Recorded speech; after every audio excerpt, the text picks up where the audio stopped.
दोस्तों नमस्कार। पिछले दिनों विनेश फोगट जो है दुनिया भर में चर्चा का विषय बनी थी और जिस तरह से उन्होंने ओलंपिक चैंपियन को हराया जो कि 4 बार की वर्ल्ड चैंपियन थी, वो अपने आप में काबिले तारीफ था। वो एक दुर्भाग्य था कि उनको मेडल नहीं मिल पाया। लेकिन अब विनेश फोगट के ही गांव की एक लड़की ने एक हसरत पूरी कर दी है भारत की। जी हां, ओलंपिक तो नहीं लेकिन ये एक अंडर 17 की वर्ल्ड चैंपियनशिप थी जहां उसने स्वर्ण पदक जीतकर सबका दिल जीत लिया। जी हां, ये चरखी दादरी के बेलाली गांव से विनेश ताल्लुक रखती हैं, उसी गांव से ताल्लुक रखती हैं नेहा सांगवान। जी हां, नेहा सांगवान ने स्वर्णिम सफलता हासिल की। इसके अलावा भी भारत को 3 अन्य स्वर्ण पदक हासिल हुए, कुल मिलाकर 4 स्वर्ण पदक हासिल हुए। लेकिन इस लड़की ने, यानी इस दिलेर लड़की ने, मैं कहूंगा धाकड़ गर्ल ने दुनिया भर का ध्यान अपनी ओर आकर्षित किया है। नेहा सांगवान ने उनके सामने पहले ही मुकाबले में, जो कि इस वक्त ये कंपटीशन जो है ये चल रहा है जॉर्डन के अम्मान शहर में। जी हां, जॉर्डन के अम्मान शहर में अभी चल रहा है, जहां अभी 2 लड़कियां भारत की फाइनल में हैं। लेकिन अभी फाइनल से पहले जो 3 कुल मिलाकर 4 स्वर्ण पदक भारत को हासिल हुए हैं, उसके बारे में हम आपको विस्तार से बताएंगे। नेहा सांगवान जो बेलाली गांव से ताल्लुक रखती हैं, इनका मुकाबला ग्रीस की एक रेसलर के साथ हुआ, जहां ये 6-0 की इन्होंने पहले बढ़त बनाई और उसके बाद बाय फॉल से मुकाबला इन्होंने जीता। अपने अपोनेंट को स्टेडियम की छत दिखाने के लिए इन्होंने मजबूर कर दिया। इसके बाद इनका मुकाबला जॉर्जिया की रेसलर से हुआ और जॉर्जिया की रेसलर को इन्होंने टेक्निकल सुपेरिटी से हरा दिया। जी हां, 10-0 के अंतर से हराया। उसके बाद कजाकिस्तान की रेसलर इनके सामने आई, सेमीफाइनल मुकाबला था और इन्होंने 8-4 से, यानी 4 के मुकाबले 8 अंकों से मुकाबला जीता।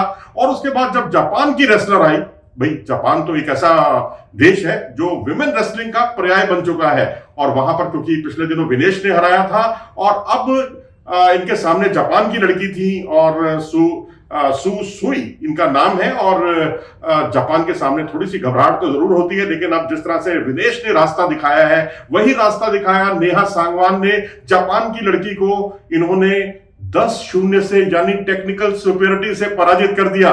तो इस तरह से बेलाली की 2 लड़कियां, पहले विनेश और फिर नेहा सांगवान, दोनों ही जापानी लड़कियों को हराने में कामयाब रही। एक ने ओलंपिक चैंपियन को हराया, एक ने जापान की लड़की जो 10-0 से टेक्निकल सुपेरिटी से हराकर अपनी उपयोगिता जाहिर कर दी। ये वही लड़की है नेहा सांगवान जो एशियन अंडर 17 में भी गोल्ड इनके नाम है, एशियन अंडर 15 में भी गोल्ड इनके नाम है, जूनियर नेशनल चैंपियन है, हरियाणा स्टेट चैंपियन है। और शुरुआती दौर में इन्होंने महावीर फोगट की एकेडमी में प्रैक्टिस की और उसके बाद इनके पिता जो है वो इनको कृष्ण अखाड़े में ले गए और वहां पर ये प्रैक्टिस कर रही हैं। तो ये पहला स्वर्ण पदक और उसके बाद दूसरा स्वर्ण पदक भारत को मिला 73 किलोग्राम में मानसी लठार ने दिलाया। और उनका मुकाबला पहले जर्मनी से हुआ। जर्मनी की रेसलर को टेक्निकल सुपेरिटी से हराया 11-0 से। और उसके बाद अमेरिकी रेसलर उनके सामने आई।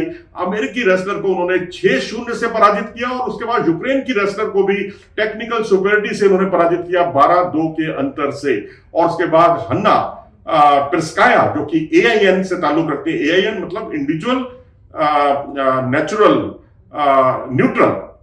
न्यूट्रल एथलीट, जो जिन मुल्कों पर बैन लग जाता है और UWW चाहता है कि कम से कम उनका नुकसान ना हो, और वो जो है AIN के बैनर तले जो है भाग लेते हैं। और उस खिलाड़ी को इन्होंने बाई फॉल से पराजित कर दिया और इस तरह से स्वर्णिम सफलता हासिल की इन्होंने। और इन्होंने भी जून में 69 किलोग्राम वर्ग में अंडर 17 का एशियन खिताब जीता था और अब वर्ल्ड खिताब भी जीत लिया इसी आयु वर्ग में। देखिए, तब 69 किलो में थी, अब ये 73 किलो में इन्होंने ये कमाल किया है, यानी वजन थोड़ा बदला है, वजन बढ़ाया है। 65 किलो की बात करते हैं। यहां पुलकित ने भारत को स्वर्णिम सफलता दिलाई। इन्होंने पहले जर्मनी की खिलाड़ी को 9-2 से पराजित किया, फिर चाइना की खिलाड़ी आई। चाइना की खिलाड़ियां भी अपने आप में बहुत बेजोड़ मानी जाती है, उन्हें बाई फॉल से इन्होंने पराजित किया। इटली की खिलाड़ी आई, उसको इन्होंने 9-0 से पराजित किया और इजिप्ट को 3-0 से पराजित किया, इजिप्ट की रेसलर को। और फिर फाइनल मुकाबला AIN, वही जो है इंडिविजुअल